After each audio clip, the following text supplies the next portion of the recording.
think this is the most close to my heart panel because it's people from the Sequin extended family who we've worked with, who we've nurtured for a long time. तो अगले panel के लिए Me Too We, the stories of grassroots leadership from Sequin's change makers. I'd like to call Naseem Khan, Manager Programs at Sequin, Shabnam, who's a member of the Women's Collective at Jamia Nagar, Moin Khan, who's an agent of change from Alwar, Rajasthan, and Antima, who's a footballer from our Kickstart Equality Program in Simapuri.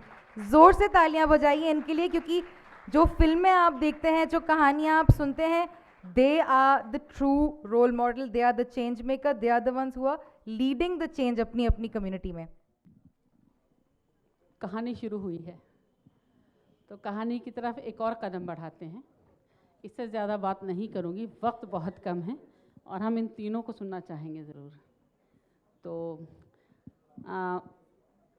कामयाबी की कहानी अंतिमा से शुरू करें.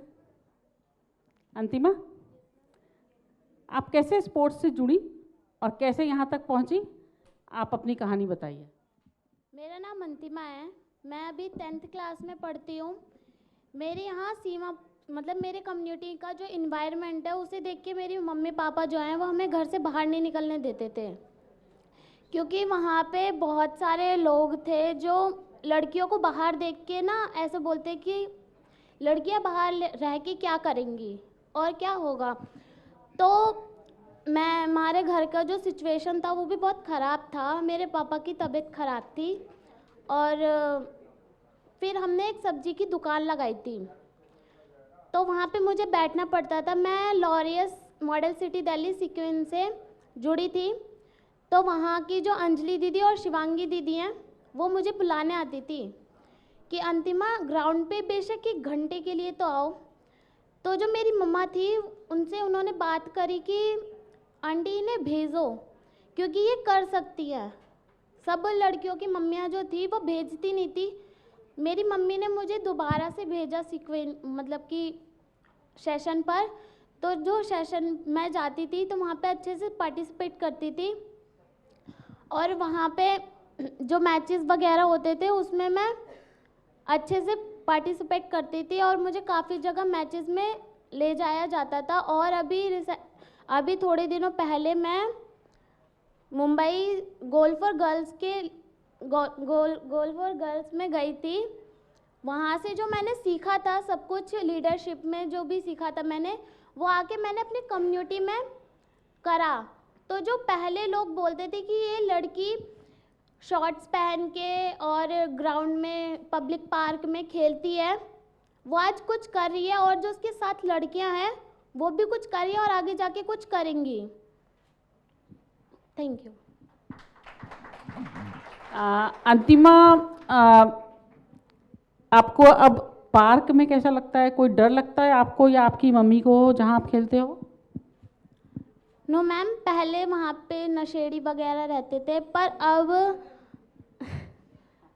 अब वहाँ पर एकदम जो इन्वायरमेंट है वहाँ पे सेफ़ इन्वायरमेंट है, क्योंकि वहाँ से जो कोचेज़ थी हमारी वुमेन कोचेज़ थी वो उनकी वजह से हम सेफ़ फील करते हैं वहाँ पे. और जो वहाँ पे काम हुआ है, पहले वहाँ की दीवारें टूटी रहती थी और जो ग्राउंड था वो भी साफ़ नहीं होता था, पर अब वहाँ पे सब कुछ होता है. वहाँ पे डेली ग्राउंड साफ़ भी होता है और जो वहाँ पे नशेड़ी वगैरह पहले बैठते थे वो अब वहाँ पे नहीं रहते. और जो वहाँ पे पार्क में अंकल वगैरह रहते थे वो हमारी सेफ्टी का ध्यान रखते हैं. वहाँ CCTV कैमरा लगे हैं, आपको मालूम है? तो उससे लगता है कि हम सेफ़ हैं. जस्ट एक जानकारी के लिए बता दूं, सीमापुरी में पार्क अडॉप्ट किया था सीक्विन ने एज ए स्ट्रैटेजी और उसको मेंटेनेंस का काम किया था, पुलिस के साथ काम किया था सेफ्टी पर ख़ास तौर से. तो उसकी एक्सेस पुलिस के पास भी है, कम्युनिटी मैनेजमेंट कमेटी के पास भी है और हम लोगों के पास भी है, मैनेजमेंट टीम मेंबर्स है. तो सेफ्टी इंश्योर करना था and that is being done. Thank you बेटा, थैंक यू. अब मैं मोइन की तरफ बढ़ना चाहूँगी. मोइन हमें अलवर से ज्वाइन किए हैं. अलवर में एक गांव है ग्वालदा. इससे ज़्यादा मैं नहीं बताऊंगी, मोइन खुद बताएंगे तो बेहतर है. Thank you ma'am. सबसे पहले मैं सीक्विन का धन्यवाद करना चाहता हूं, क्योंकि जो मुझे इतने बड़े मंच पे बोलने का मौका दिया और अपनी जर्नी बताने का मौका दिया। मेरा नाम मोइन खान है। मैं अलवर से, राजस्थान से, अलवर डिस्ट्रिक्ट से एक छोटे से गांव से बिलोंग करता हूं। वो गांव ऐसा है जो पुरानी प्रथाएं चली आ रही हैं उनके अनुसार जी रहा है। मेरी फैमिली में 10 लोग हैं। मैं 3 भाई हैं, हम 5 बहनें हैं।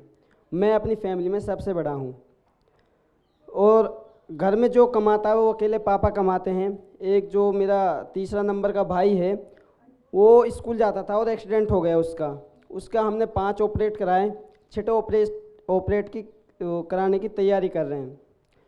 तो इस वजह से जो हमारी घर की आय है वो बहुत ही कम है, क्योंकि सारी जो आय है वो ज़्यादातर स्वास्थ्य की जो कठिनाइयाँ हम झेल रहे हैं उसमें खर्च हो जाती है। परिवार के लिए लगभग कुछ भी नहीं बचता है। तो मैंने इसी परेशानियों के साथ अपने गांव के एक सरकारी स्कूल से अपनी शिक्षा पूरी की है और मैंने जो अभी ग्रेजुएशन किए है नॉन कॉलेज फाइनल ईयर में हूँ, भिवाड़ी गवर्नमेंट कॉलेज है। इसी के साथ मैं जेबीटी फाइनल ईयर में हूँ रेगुलर से, और पार्ट टाइम जॉब मैं अपने ग्वालदा के स्कूल में कर रहा हूँ ताकि जो मेरे जो खर्चा है वो उससे चल सके, क्योंकि पापा जो अकेले कमाते हैं उससे परिवार का ही खर्चा चल सकता है। स्कूली शिक्षा या मेरी जो एजुकेशन है फैमिली बहनों की या भाई की एजुकेशन है वो नहीं चल पाएगी, क्योंकि अकेले पापा फैमिली के लिए खर्च करेंगे या शिक्षा में खर्च करेंगे। इस वजह से मैं जब 10th क्लास में था तो सिक्विन NGO हमारे गांव गया। तो मैं जब सिक्विन ने हमको असमानता भेदभाव या जो भी लड़कियों के साथ भेदभाव होते हैं, हिंसा होती है, उनके बारे में हमको बताया। उस समय से मैं सिक्विन का लीडरशिप क्लब का हिस्सा बन गया। 2019 से लगभग 5 साल हो गए हैं। तब से मेरे अंदर भी बहुत ज़्यादा बदलाव आए हैं। तो जब मैं 10th में था तो मेरे घर वाले मेरे रिश्ते की बात कर रहे थे, तो उस टाइम सिक्विन का जाना था ग्वालदा में।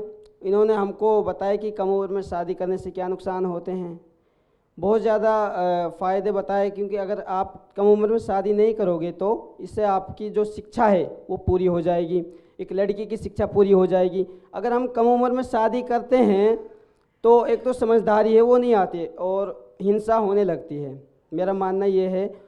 और जो शिक्षा है वो भी पूरी तरीके से नहीं हो पाती है। तो मैंने जो हमारे गांव में पहली प्रथाएं चली आ रही हैं उनको हमने बदलने की कोशिश की। सबसे पहले मैंने अपने आप से ही बदला, क्योंकि हमने एक बार जेंडर ऑडिट किया था जिसका मुद्दा था कम उम्र में शादी। तो हमने देखा जो आंकड़े निकले वो 46% लोगों की शादी कम उम्र में हो चुकी है और आगे भी शादी करने की लोग कम उम्र में सोच रहे हैं। तो इससे पहले मैंने सबसे पहले अपने आप से बदलाव किया। मैंने घर वालों से पूछा कि आप मेरी शादी इतनी जल्दी क्यों करना चाहते हो। उन्होंने कहा एक तो दहेज मिल जाएगा और जो घर का काम अकेली आपकी मम्मी करती है वो काम करने के लिए एक बहू आ जाएगी। मैंने कहा नहीं, मैं घर का काम मैं खुद कर सकता हूँ, वो बहू ही क्यों करेगी, मैं भी तो एक घर का सदस्य हूँ, मैं भी तो काम कर सकता हूँ। क्या हुआ अगर लड़का है तो मैं काम नहीं कर सकता, मैं काम करूँगा। तो मुझे कई बार समझाने का मौका मिला, मैंने उनको समझाया और फाइनली वो मान भी गए कि हम आपकी शादी अभी नहीं करेंगे। और इसी वजह से मैं अभी अपनी शिक्षा पूरी कर रहा हूँ, काफ़ी आगे ग्रेजुएशन फाइनल ईयर में हूँ और JBT भी कर रहा हूँ। तो फिर हमने गांव में लोगों को भी समझाया, मेरे फ्रेंड थे उनको बताया कि भाई कम उम्र में शादी करने से क्या नुकसान होते हैं, आप कम उम्र में शादी मत करिए, क्योंकि आप अभी अपनी शिक्षा पूरी कीजिए। अगर आप शिक्षा पूरी नहीं करोगे तो क्या बेलदारी करोगे, कंपनियों में काम करोगे। तो आज मेरे दोस्त एक ऐसे भी हैं जो अभी अपनी शिक्षा पूरी कर रहे हैं, कुछ लोगों ने शादी भी नहीं की है। तो घर के काम की मैं बात करूं तो एक बार यूनुस सर कोविड में हमारे गांव गए, मीटिंग होती थी कोविड में, तो गांव गए, वहाँ पे एक घर में हम मीटिंग कर रहे थे। तो यूनुस सर ने हमारे लिए चाय बनी, तो यूनुस सर ने कहा कि ये जो बर्तन हैं ये तुमको खुद को धोने पड़ेंगे। हमको शर्म आई, क्योंकि हम अपने घर तो करते नहीं, दूसरे घर क्यों करें हम। तो हमने मना किया कि नहीं सर हम नहीं कर सकते। तो क्यों? क्योंकि हमको शर्म आ रही है। क्यों आ रही है? क्योंकि बर्तन लड़कियां धोती हैं, हम धोएंगे कोई और दूसरे के घर है। सर ने कहा नहीं, तुम सिक्विन के हिस्से हो सिक्विन क्या सिखाता है, काम घर में सारे काम करो, लड़कियों को इज्जत दो, जो लड़कियां काम करती हो तुम खुद भी कर सकते हो। तो हमने कहा चलो ठीक है हम धोते हैं। हमने दूसरे के घर बर्तन धोए और उसी समय से मैं अपने घर का काम करने में सहयोग करता हूँ। और जो मेरी एक सिस्टर है, काम की वजह से उसको स्कूल कम भेजा जाता था, तो मैंने पापा से बात की, नहीं जो मेरी सिस्टर है वो पढ़ने जाएगी, मैं घर का काम मैं खुद करवाऊँगा। तो मेरी सिस्टर है वो आज भी स्कूल जाती है, रेगुलर स्कूल जाती है और आगे भी हम उसको पढ़ाने की सोच रहे हैं। पापा भी कहते हैं कि नहीं आपकी जो सिस्टर है उसको हम पढ़ाएंगे, आगे पढ़ाएंगे। तो और एक और मैं जब 10th में था तो मैं भी जब अपने फ्रेंडों के साथ जैसे सड़कों पे खड़े हो जाते हैं, कई बार ऐसे खड़े हो जाते थे और लोग जैसे स्कूल नहीं जाते हैं, कई बार खेतों में चले गए या घूमने चले गए और घर से कह दिया कि हम स्कूल जा रहे हैं। तो मैं भी पहले ऐसा ही था, पढ़ने को मन नहीं करता था क्योंकि फ्रेंड सर्किल ऐसा ही होता है। तो सिक्विन गया, उन्होंने कहा कि भाई आप अगर आप पढ़ोगे तो आगे बढ़ोगे, कामयाबी पे पहुंचोगे। तो मैं उस टाइम से पढ़ने लगा कि यार सब कहते हैं पढ़ने के लिए तो मैं पढ़ता हूँ। और मैं 9th में मैंने 15वीं रैंक हासिल की थी अपने स्कूल में और 10th में मैंने टॉप किया। 11th में डिस्ट्रिक्ट लेवल पे एक एग्ज़ाम हुआ था गांधी जी का, तो मैंने डिस्ट्रिक्ट लेवल पे टॉप किया था जब मैं 11th क्लास में था। उसी फिर मैं 12th में हो गया, 12th में फिर मैंने टॉप किया, स्कूल टॉपर रहा हूँ मैं 10th और 12th में। और जब 11th में था तो मैंने डिस्ट्रिक्ट टॉप किया था। और यही मुझे फ़ायदा हुआ सिक्विन का, मुझे मंच पे बोलने का भी अवसर दिया है। और अगर मुझे कहीं भी कोई मंच पे बोलने के लिए कहता है, मैं खूब बोलता हूँ और मंच पे सम्मानित होने का मौका भी पाता हूँ। अभी हाल ही में 27 जनवरी को मेरे स्कूल में एक एनुअल फंक्शन हुआ था, उस पर मैं बच्चों को पढ़ाता हूँ तो अच्छे पढ़ाने के वजह से मुझे सम्मानित भी किया गया था।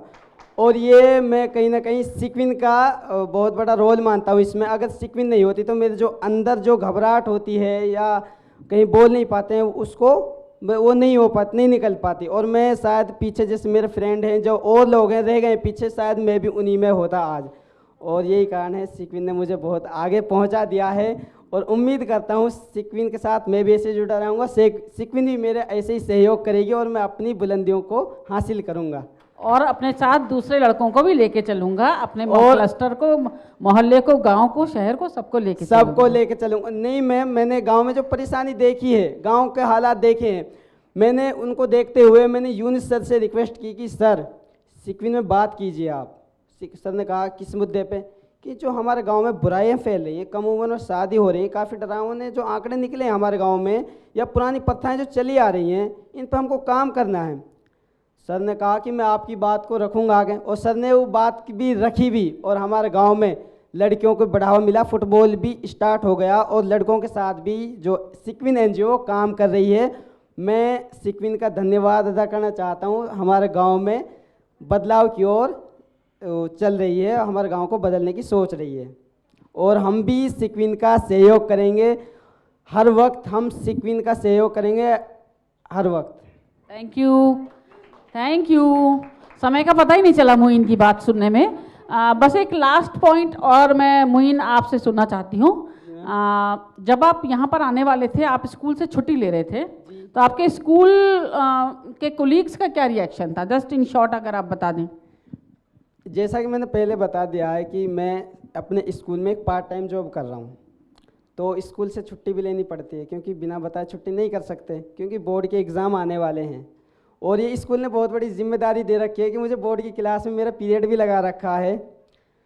तो मैंने स्कूल में जब छुट्टी के लिए कहा कि मुझे छुट्टी चाहिए, 4 तारीख की संडे है, 5 को मुझे छुट्टी चाहिए, तो उन्होंने कारण पूछा कि क्यों आपको छुट्टी चाहिए। मैंने कहा कि दिल्ली में एक नेशनल प्रोग्राम होने जा रहा है। उन्होंने कहा कौन सा? मैंने कि जो सिक्विन हमारे गांव में काम कर रही है, हमारे स्कूल में आप भी परिचित हैं उससे क्योंकि स्कूल में ही काम किया था सिक्विन ने। उन्होंने कहा किस लेवल का है? मैंने कहा बहुत बड़ा लेवल का है और मुझे वहाँ पे जाना है। तो उन्होंने कहा कि यार बहुत, उन्होंने मुबारकबाद दी कि कांग्रेस किया कि जाओ, और उन्होंने मतलब बहुत अच्छे सपोर्ट भी किया कि अच्छे से बोलना है। कुछ लोग मैंने लिंक भेज रखा, वो देख रहे हैं, एक्टिव हैं बिल्कुल, और देख भी रहे हैं, और मैसेज भी आ रहे हैं मेरे पास कि अच्छे से बोलना है, अच्छे से प्रेजेंटेशन करनी है, और अपने गांव का नाम भी रोशन करके आना है, बताना कि ग्वालदा से भी एक ऐसा लड़का है जो दिल्ली में स्टेज पे बोल रहा है। Thank you Moin. अब मुझे लगता है एक भी लफ्ज़ मेरे बोलने की ज़रूरत नहीं है, मैं सीधे शबनम की तरफ मुड़ती हूँ। आई एम श्योर शबनम की स्टोरी भी इसी तरह से बहुत इंस्पायरिंग होगी। हेलो एवरीवन, सबको। मैं तो नर्वस हो रही हूँ स्टेज पे आकर। मेरा नाम शबनम है। मैं सिक्विन का बहुत शुक्रिया अदा करना चाहती हूँ क्योंकि मैं इस मंच पर सिक्विन की वजह से ही आ पाई हूँ। मैं बहुत ही मतलब एक नॉर्मल से परिवार की लड़की थी जो सिर्फ 10th और 12th के बाद के सोचते थे कि लड़कियां बहुत पढ़ लिख गई हैं, अब इनकी शादी कर देनी चाहिए। तो मैं भी 12th हूँ और मेरी शादी कम उम्र में कर दी गई थी। उसके बाद मेरे 2 बच्चे हुए तो मैं अपने घर में ही रहती थी। एक दिन मुझे सिक्विन की टीम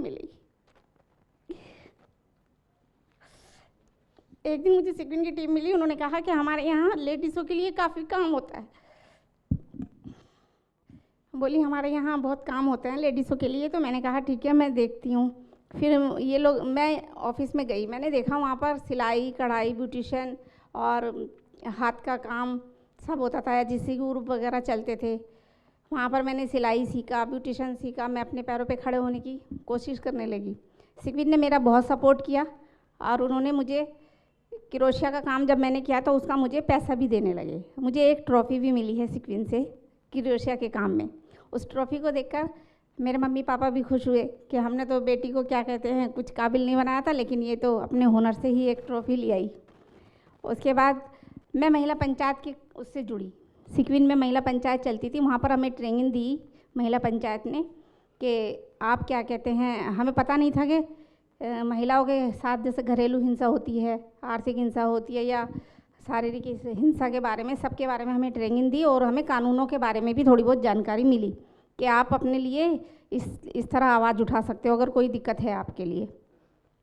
तो वो हमने सीखा, ट्रेन करा और हमने महिला पंचायत की एक टीम बनाई और अपने घर पर ही हम महिला पंचायत का सेशन करते थे और लोग हमारे पास केस ले लेकर आने लगे।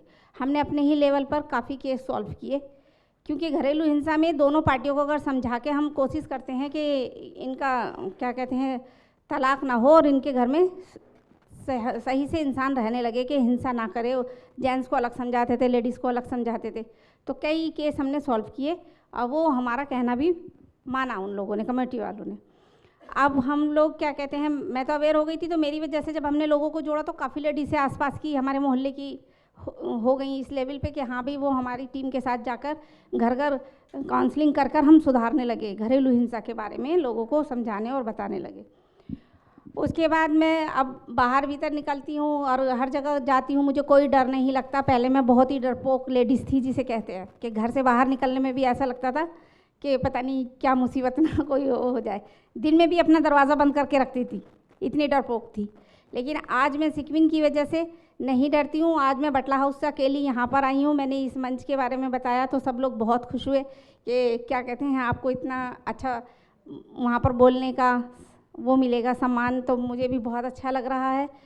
अब मैं एक आशा वर्कर भी हूँ। मैं अपने एरिया की आशा वर्कर हूँ, बटला हाउस डिस्पेंसरी की। मैं 2000 की पॉपुलेशन में काम करती हूँ और वहाँ पर लेडीज़ों को ये भी समझाती हूँ कि अगर आप अपनी बेटियों के शादी के बारे में ना सोच के इन्हें अपने पैरों पे खड़ा होना सिखाएं तो शायद आपकी जो ये क्या कहते हैं हिंसा वाली बात है कुछ कम हो सके। जब हमारी बेटी पढ़ेगी लिखेगी आगे बढ़ेगी तो कौन करेगा उन पे हिंसा? वो तो खुद इस लेवल की बन जाएगी ना कि भाई अच्छा बुरा समझने लगेगी, डर उसके दिल से निकल जाएगा, खौफ। मेरे 2 बच्चे हैं, आज मैंने अपनी बेटी को टीचर का कोर्स करा दिया है और माशाल्लाह से वो टीचर बनी है बेटी, और मास्टर की डिग्री भी कर रही है वो। मैंने हर जगह हर लेडीज़ से मैं यही कहती हूँ अपनी कम्युनिटी में जाके, जहाँ पे भी हम टीकाकरण वगैरह के लिए भी जाते हैं, तो मैं कहती हूँ आप बेटियों को आगे बढ़ाने के लिए मम्मियाँ ज़्यादा अगर कोशिश करें तो हर बेटी कामयाब बनेगी। बस ये है। तो शबनम की स्टोरी के बाद मैं थोड़ा सा ध्यान दिलाना चाहूँगी। कल शाम जो आउट स्टेशन पार्टिसिपेंट्स हैं हमारे। कल हमारा मॉडल आपने देखा खास तौर से बाहर भी लगा हुआ है, जिसमें we start with the adolescent girls, then boys, mothers, stakeholders and community का। तो शबनम के मैसेज से बहुत क्लियर हो रहा है कि मदर्स की सपोर्ट कितनी ज़रूरी है लड़कियों को आगे बढ़ाने के लिए। मुइन से योर बॉयज़ की, ब्रदर्स की सपोर्ट कितनी ज़रूरी है बहनों के लिए, बदलाव के लिए, और लड़कियां तो फोकस है ही हैं। तो मैं अटेंशन ड्रॉ कर रही हूँ हमारे मॉडल की तरफ आपका।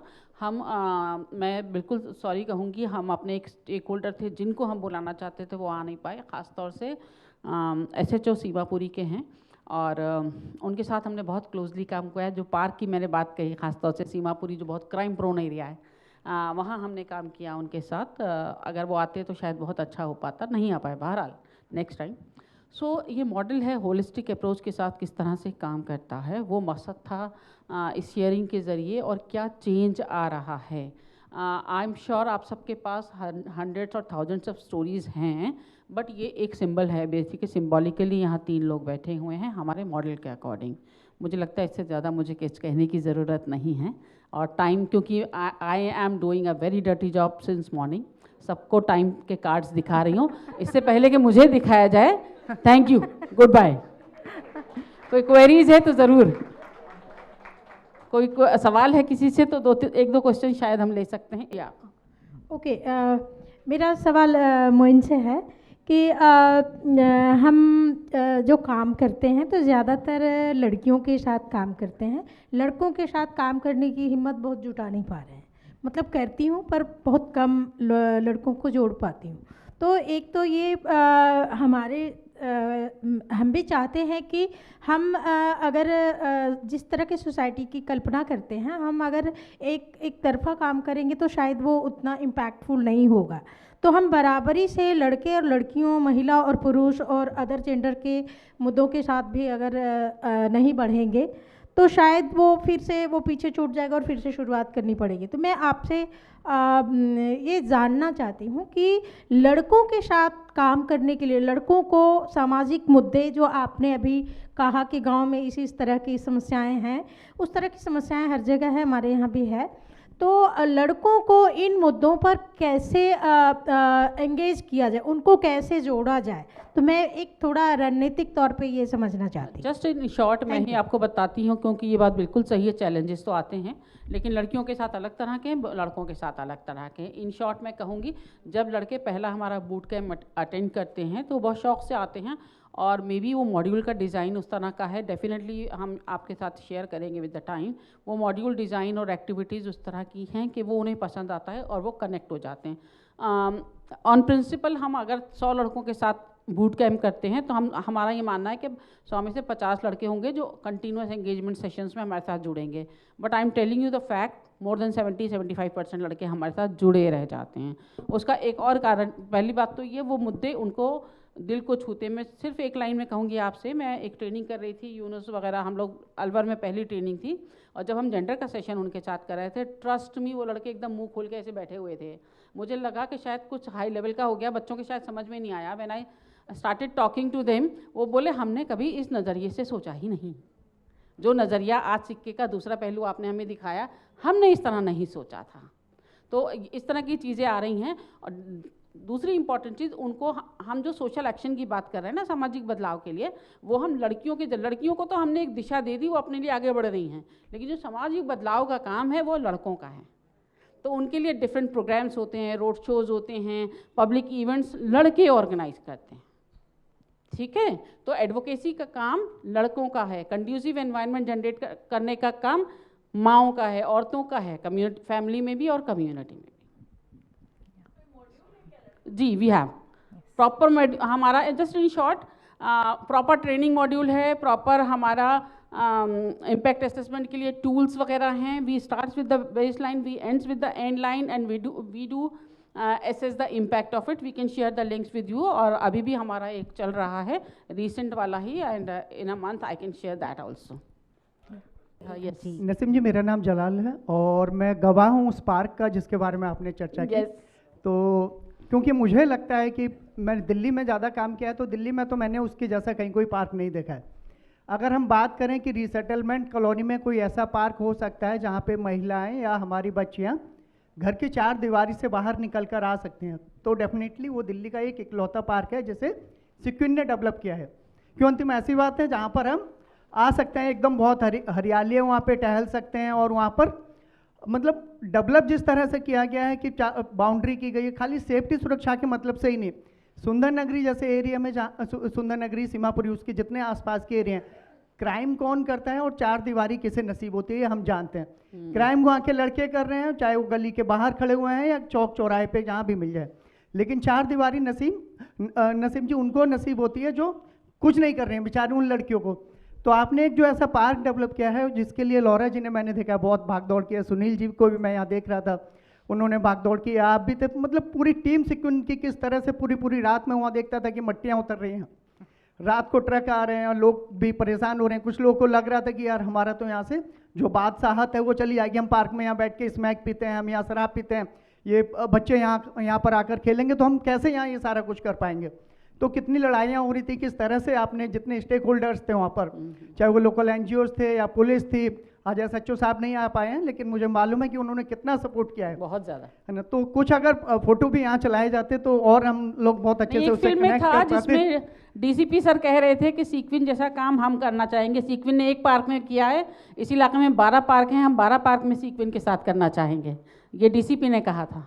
तो बेटा अंतिमा आपसे मेरा इतना था कि जो आप जहाँ रहते हैं सीमापुरी में ऐसे बहुत सारे पार्क हैं, तो इसी तरीके से हम अपनी बाल पंचायत बाल ग्रुप बना के दूसरे पार्कों में भी थोड़ा सा विकास कर सकते हैं कि विकास ना भी हो बहुत ज़्यादा लेकिन माहौल इस तरह का बनाने की कोशिश की जाए कि जो चार दीवारी, क्योंकि चार दीवारी कितनी है 10 बाई 10 के मकान है, 22.5 गज के कुल मकान है पूरी सीमापुरी में, तो इतने छोटे से मकान से निकल के वो बाहर आ सकें उस पार्क में, वहाँ आपस में बात कर सकें कि दुनिया में क्या हो रहा है, खाली व्हाट्सएप में ना लगे रहें, व्हाट्सएप यूनिवर्सिटी से भी बाहर आके हकीकत की दुनिया से रूबरू हो सकेंगे।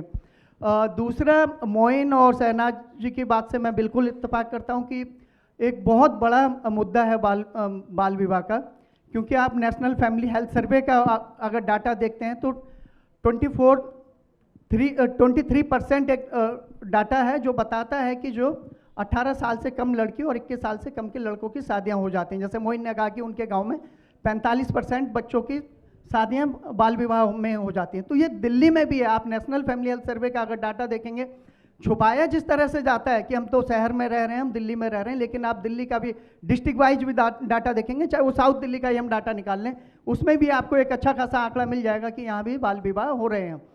तो बाल विवाह के चलते बच्चियों के जितने शोषण हो रहा है, तो हम जरूर चाहेंगे कि जहाँ भी शहनाज जी या मोइन जैसे लोग आवाज़ उठा रहे हैं तो सिविल सोसाइटी ज़रूर उसमें सहयोग करेंगे ताकि जो बाल विवाह है उसकी वजह से बच्चों के अधिकार ना। थैंक यू जलाल। मोइन, मेरा आपसे क्वेश्चन जो है, जब आप डिसाइड किया था कि बाल विवाह नहीं करना है और पढ़ना है, बहन को पढ़ाना है, तो दो काम आप कर रहे थे। एक तो आप सोसाइटल जो एक्सपेक्टेशन है वो ब्रेक कर रहे थे और जेंडर एक्सपेक्टेशन जो है वो भी ब्रेक कर रहे थे।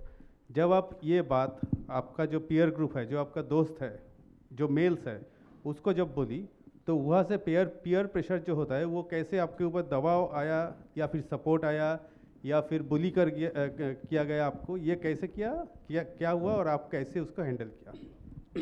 सर, अगर हम कोई भी काम करते हैं समाज में सबसे पहले चुनौती तो आती है हमारे सामने।